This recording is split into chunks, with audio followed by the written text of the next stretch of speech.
Society tells us women are nurturers, mothers, wives, daughters.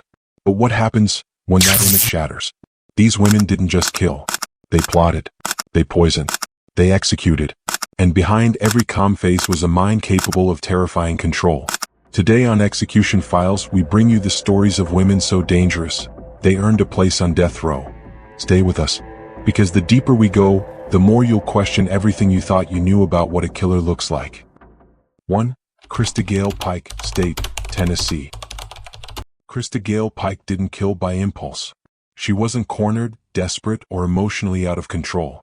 She planned what she was going to do, and when it was over, she showed off what she'd done. At just 18, she became the youngest woman sentenced to death in the United States during the modern era. But what earned her a place on this list wasn't just her age or the violence of her crime, it was the psychology behind it. Her lack of remorse, her thrill in domination, and the cold, calculated pride she took in the suffering of another human being. That's what makes her dangerous. And that's where her story begins. In early 1995, Christa was a student at Job Corps in Knoxville, Tennessee, a federally funded program designed to help troubled youth find stability.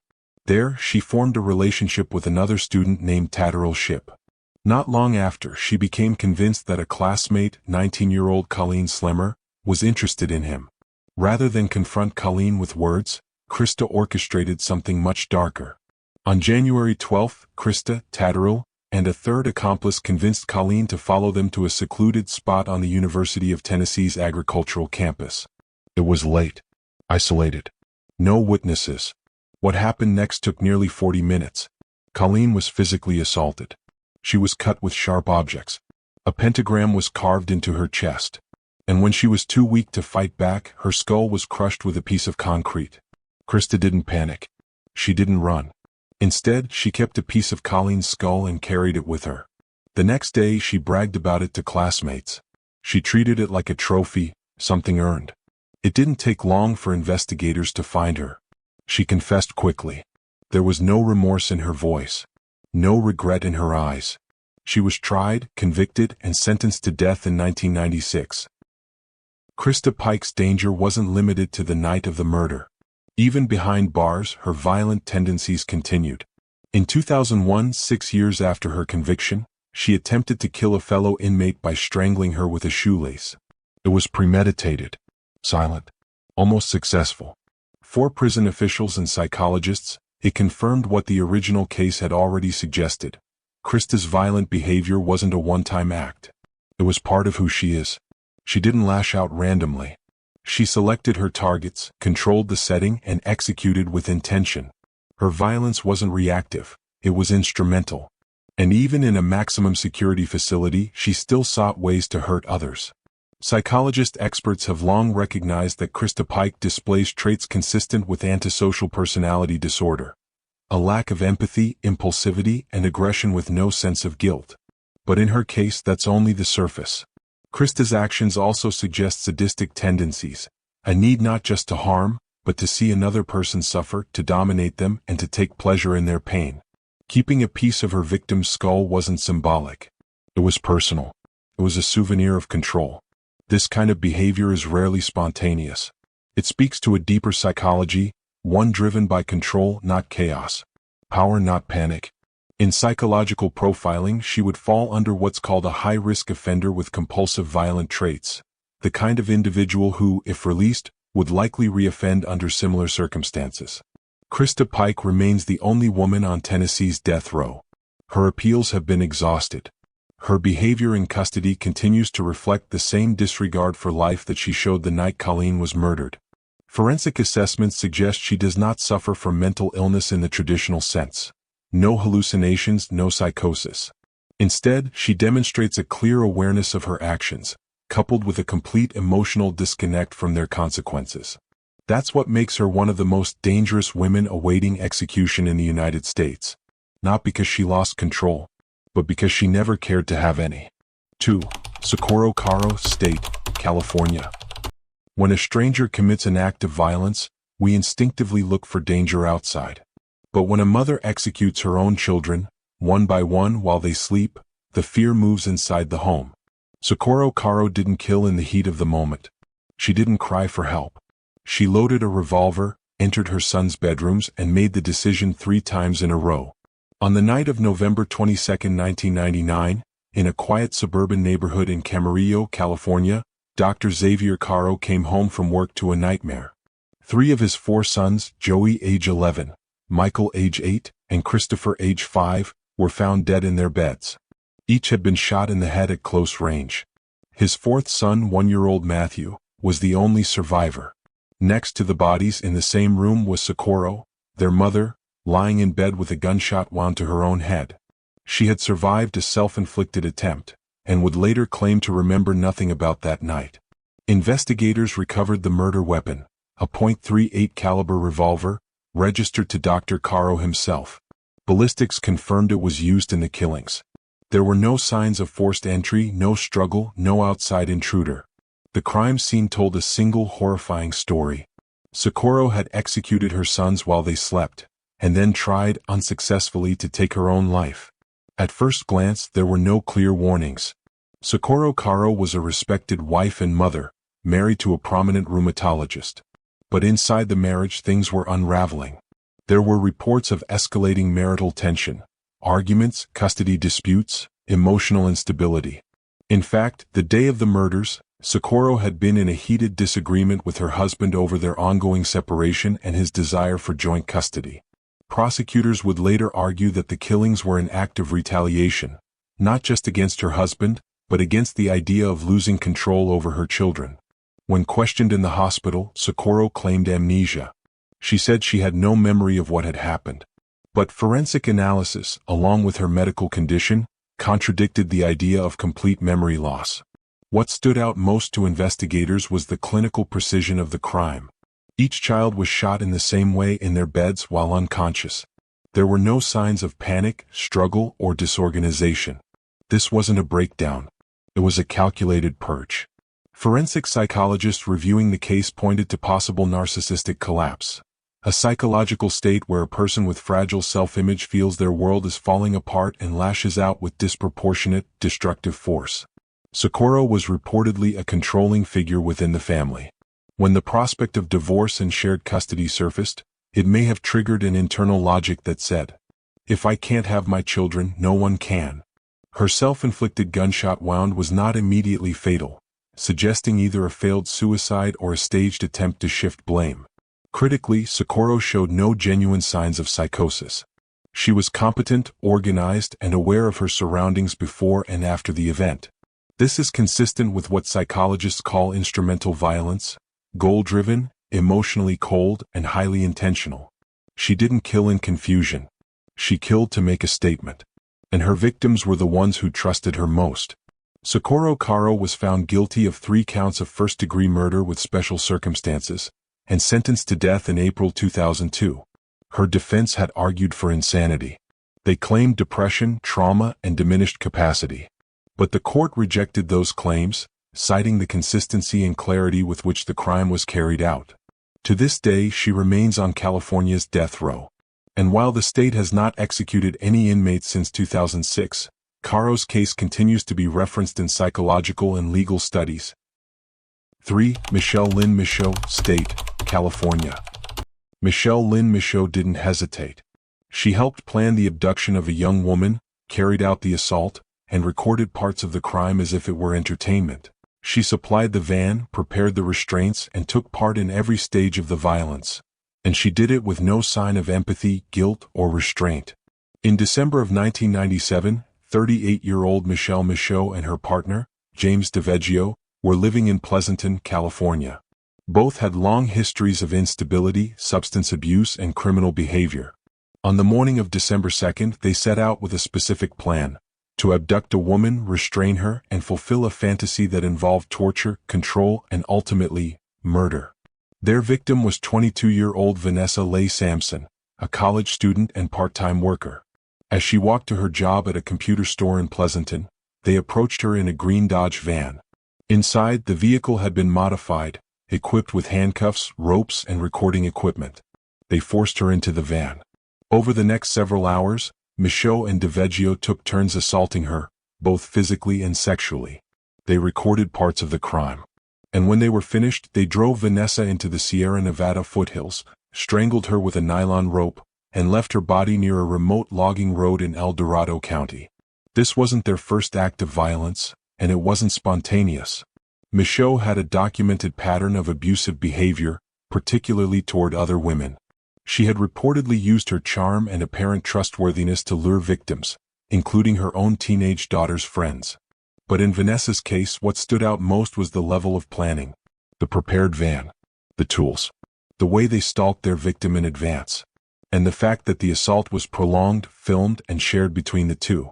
She wasn't a reluctant accomplice. She was actively involved, and seemed to enjoy every moment of it. Michelle Michaud presents one of the most disturbing profiles in female criminal psychology. She combined the traits of a manipulator, a predator, and a sadist, all while appearing to the outside world as someone stable and non-threatening. In profiling terms, Michaud fits the mold of what's known as a compliant accomplice with dominant tendencies. That means she may have operated under the influence of a more dominant partner, in this case DiVeggio, but exhibited her own sadistic impulses throughout. Psychological evaluations described her as emotionally detached, highly impulsive, and lacking any consistent moral boundary. The fact that she used her own van, carried her own restraints, and initiated much of the communication with Vanessa shows she was far from passive. She didn't act out of fear. She acted with intention. And with clear personal gratification. In 2002, Michelle Michaud was convicted of first-degree murder with special circumstances, including torture, kidnapping, and sexual assault. She was sentenced to death and sent to the Central California Women's Facility, where she remains today. Her partner, James DiVeggio, received the same sentence. Appeals in her case have focused on questions of influence, whether she was dominated by DiVeggio, whether her past trauma played a role. But the evidence tells a different story. Michelle Michaud wasn't controlled. She was empowered, by the violence, by the pain, and by the attention it gave her. And that's what makes her dangerous. 4. Shauna Ford, State, Arizona. Shauna Ford posed as a police officer. She and her teammates forced their way into a family's home. And when a 9-year-old girl begged for her life, they shot her in the face. In May 2009, Shauna Ford, then 41, was leading a fringe anti-immigration group called Minutemen American Defense. She styled herself as a patriot, but in reality she was running an armed vigilante operation near the Arizona-Mexico border, and she needed funding. To get it, she planned a robbery. She targeted the home of Raul Flores, a U.S. citizen living in Arivica, Arizona. Someone Ford believed, without evidence, was connected to drug trafficking. On the night of May 30th, Ford and two armed accomplices, Jason Bush and Albert Gaxiola, forced their way into the Flores home, impersonating law enforcement. Inside were Raul, his wife Gina, and their 9-year-old daughter, Brazenia. Raul was shot and killed almost immediately. Gina was wounded but survived by playing dead, and later managed to shoot back at the attackers. But the most horrifying moment came when Brazenia, just 9 years old, begged for her life. Jason Bush shot her in the face as she pleaded. Shauna Ford stood nearby, giving orders, coordinating, and never once trying to stop what happened. Police found jewelry stolen from the home in Ford's possession, along with documented efforts to recruit others for similar operations. Her motive wasn't revenge. It was money, to fund a private militia built on hate, paranoia, and violence. Shauna Ford presents a blend of narcissistic entitlement, delusional ideology, and antisocial traits. She viewed herself as a leader, someone above the law, justified in using force to achieve her goals. She framed the Flores family as the enemy, despite having no proof of wrongdoing. And she saw the murder of a child not as a tragedy, but as collateral damage. In 2011, Shauna Ford was convicted of 2 counts of first-degree murder and sentenced to death. Her accomplice, Jason Bush, received the same sentence. Ford has never expressed remorse. She continues to justify her actions as part of a border defense mission, and she believed that purpose gave her permission to kill, despite overwhelming evidence that her targets were innocent. 5. Donna Marie Roberts, State, Ohio. Donna Marie Roberts became the first woman in decades to be sentenced to death in Ohio, not for pulling the trigger but for helping her boyfriend murder her husband. She gave him access. She gave him the weapon. and she helped clean up the scene after her ex-husband was executed inside their own home. Donna didn't act in self-defense. She conspired, enabled, and watched it happen. In December 2001, Robert Fingerhut, a respected businessman in Howland Township, Ohio, was found shot to death in his home. He had been ambushed, shot multiple times by Nathaniel Jackson, a recently released ex-convict, and Donna Roberts' secret lover. Donna was still married to Robert at the time. Investigators uncovered dozens of letters between Donna and Jackson, written while he was still in prison. In them, they fantasized about starting a new life together, and repeatedly discussed killing Robert to collect his life insurance and inherit shared property. After Jackson's release, Donna helped him enter the house undetected. She even disabled the home's security system, just hours before the murder. Police found evidence Donna had purchased ammunition, cleaned up after the killing, and removed incriminating items from the crime scene. Donna Roberts lived a double life. To neighbors and friends, she was still a married woman, polite and stable. But in private, she was exchanging explicit letters with a violent felon, discussing plans to eliminate her husband. She used her charm, her access, and her home as tools in the crime. She wasn't a bystander. She was an enabler, someone who gave the killer time, space, and silence. And when her husband was found dead, she acted shocked. But her phone records, her shopping receipts, and the letters she thought were hidden, told the real story. Donna Marie Roberts represents a psychological profile often harder to detect, the covert co-conspirator. She didn't scream. She didn't chase. She seduced. She manipulated. And she built a murder from behind the curtain. Experts note her emotional detachment, fixation on control, and inability to accept rejection. To Donna, Robert wasn't a partner. He was an obstacle. And she had someone else willing to remove him. This is what criminal psychologists call instrumental murder by proxy, where one person arranges for another to kill, while staying physically distant from the violence. In 2003, Donna Marie Roberts was convicted of aggravated murder and sentenced to death, making her the only woman on Ohio's death row. Nathaniel Jackson also received a death sentence. He was executed in 2023. Donna has filed numerous appeals, claiming she was manipulated by Jackson and never wanted her husband dead. But the evidence is overwhelming: her own handwriting, her fingerprints, her digital trail. The courts have upheld her sentence. And to this day she remains on death row in Ohio. 6. Antoinette Frank, State, Louisiana. Antoinette Frank didn't just murder. She wore a police badge when she did it. She used her uniform to walk into a restaurant she was paid to protect. And there, she helped execute a fellow officer and 2 civilians, all for a handful of cash. She didn't just break the law. She betrayed the very idea of it. And that's what makes her dangerous. On the night of March 4, 1995, Officer Antoinette Frank of the New Orleans Police Department walked into the Kim on Vietnamese restaurant, a place where she had worked off-duty security and built trust with the owners. With her was Roger Lacaze, a 19-year-old convicted felon, and her secret boyfriend. Inside were 3 people: Officer Ronald Williams II, her colleague on duty; Ha Vu, a teenage daughter of the owners; and Quang Vu, her older brother. Frank and Lacaze shot Officer Williams first. Then, under threat, they forced Ha Vu to unlock the restaurant's safe. After taking the money, they executed Quang Vu in cold blood, multiple gunshots to the head. Ha survived only because she managed to hide in the walk-in freezer during the final moments. But Antoinette wasn't finished. Minutes later, she returned to the crime scene in uniform, pretending to discover the bodies and assist officers. What she didn't know was that Ha Vu had already identified her as one of the shooters. Antoinette Frank should never have been a police officer. She failed multiple psychological evaluations before being hired. Superiors described her as emotionally unstable, unreliable, and volatile. She had been known to bring her boyfriend, Lacaze, on patrol. She let him handle her service weapon. And she blurred the line between personal loyalty and legal duty, until there was no line left. The robbery wasn't spontaneous. It was a plan. And she used her badge as the key. Frank's case is a textbook example of power abuse through perceived legitimacy.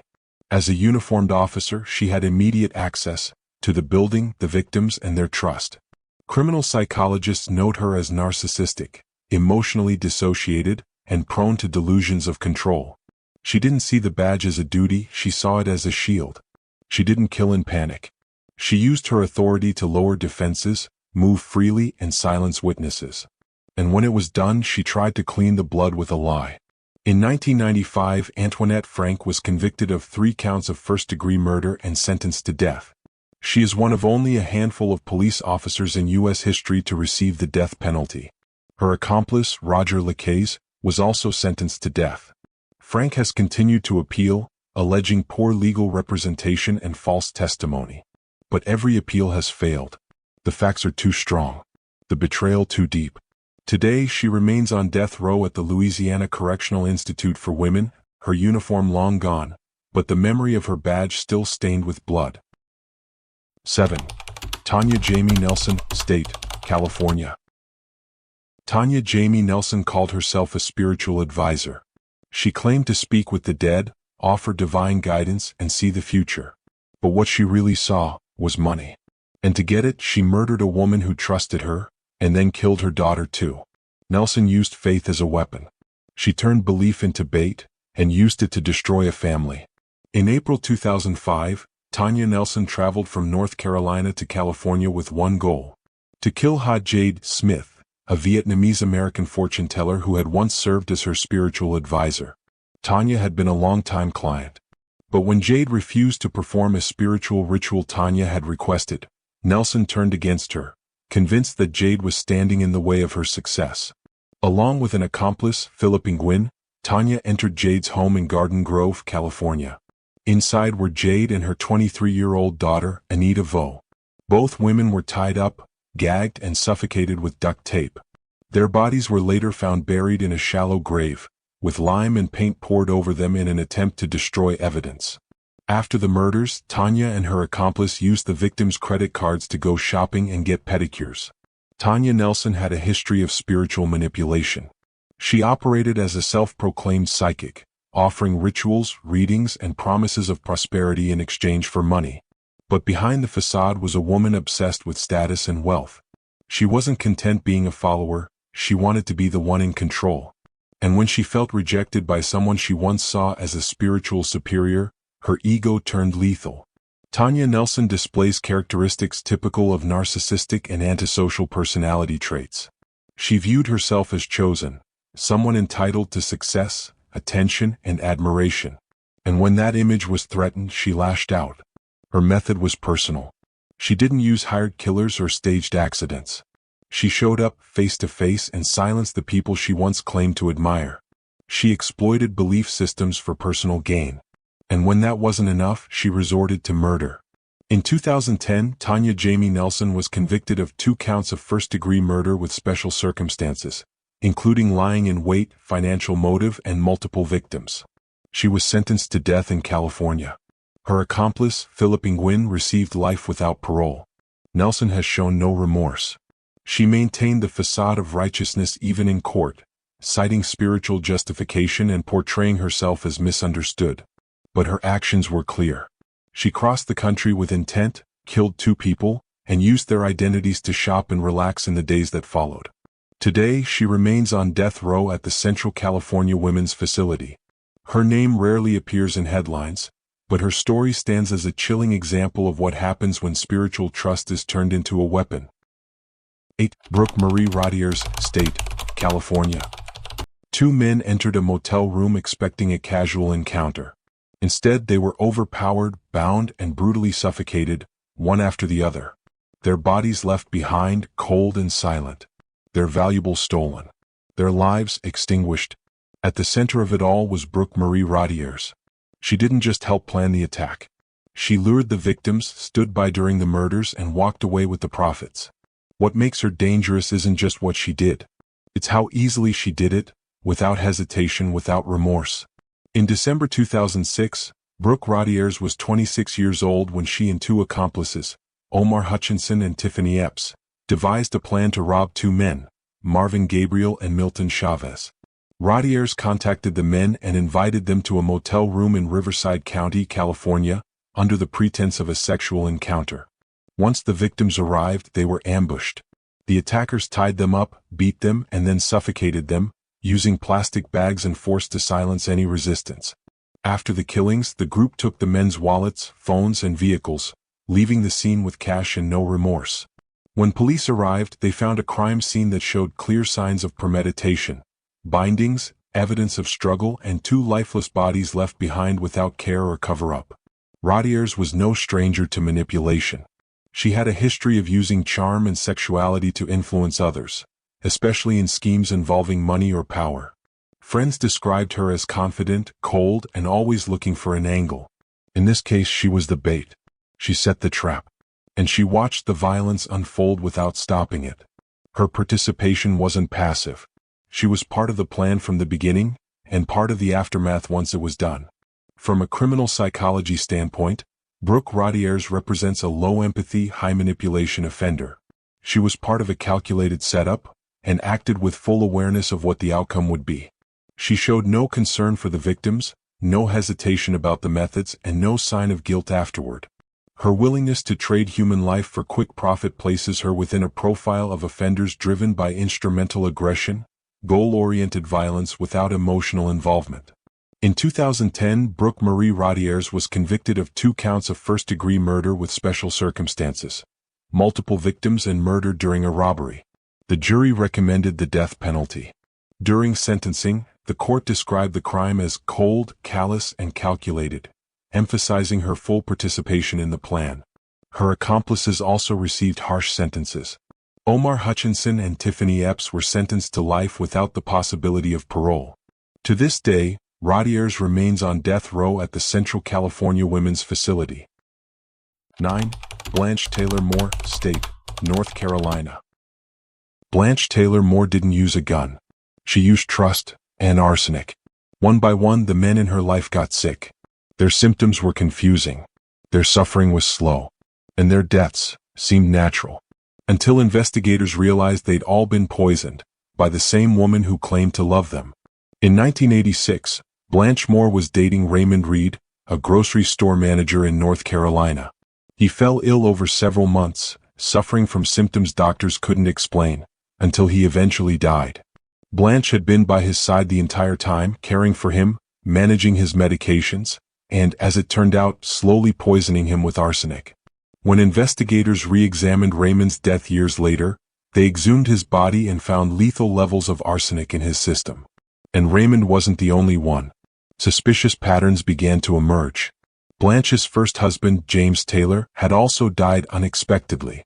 Her former boyfriend, her co-worker, even her own father, all had exhibited strange, prolonged symptoms before death. And all had one thing in common. Blanche, only one of them, Raymond Reed, resulted in formal charges. But toxicology reports revealed a disturbing pattern. She had surrounded herself with men and buried them one by one. Blanche Moore presented herself as a sweet, religious Southern woman, polite, faithful, and nurturing. But behind the charm was a long trail of illness, funeral arrangements, and life insurance claims. She often played the role of caregiver, ensuring that no one questioned her presence or the worsening condition of her partners. There were no signs of violence, no sudden breaks, just a pattern of sickness that always ended the same way, with Blanche in black and the bank account full. Criminal psychologists describe Blanche Moore as a clinical manipulator with strong narcissistic and antisocial traits. She showed no empathy toward her victims. She calculated the dose, monitored the results, and prolonged their suffering without ever lifting a finger in aggression. She didn't kill in self-defense. She killed because it benefited her, financially, socially, emotionally, and she did it more than once.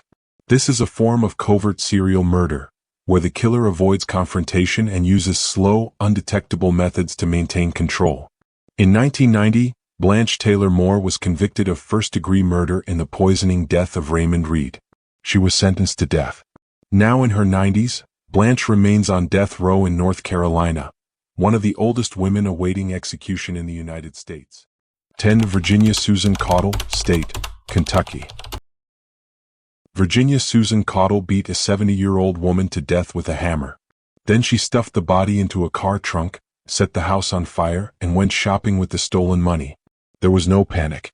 Just a plan, brutal, simple, and executed without hesitation.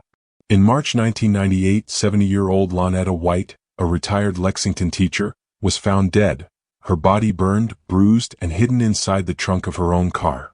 Virginia Caudle and her boyfriend, Jonathan Goforth, had targeted Lonetta because they believed she had money and valuables in her home.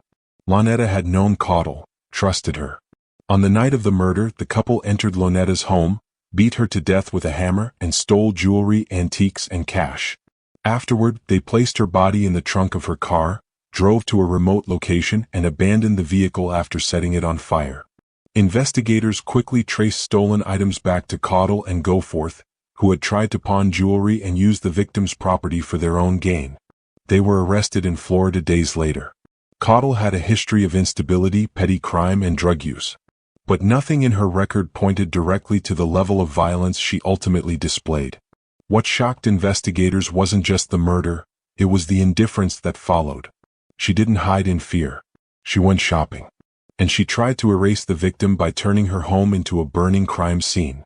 Virginia Susan Caudle fits the profile of a high-risk opportunistic killer, someone who acts not out of impulse but out of self-interest. She didn't kill out of passion.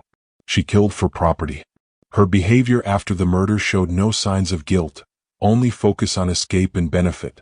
That kind of detachment from consequence is a key indicator of antisocial tendencies and emotional disconnection.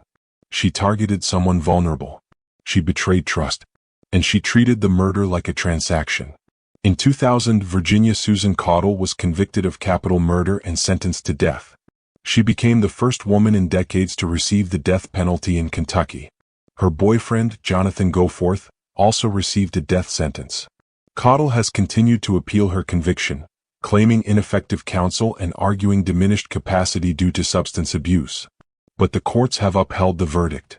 Today, she remains on death row in Kentucky, waiting for her execution. Virginia Caudle's case is the last crime in our list today. Each woman you've seen today committed a crime that brought them to the edge of justice, and kept them there. Which case do you believe is the most deserving of execution? Tell us in the comments. We read every one.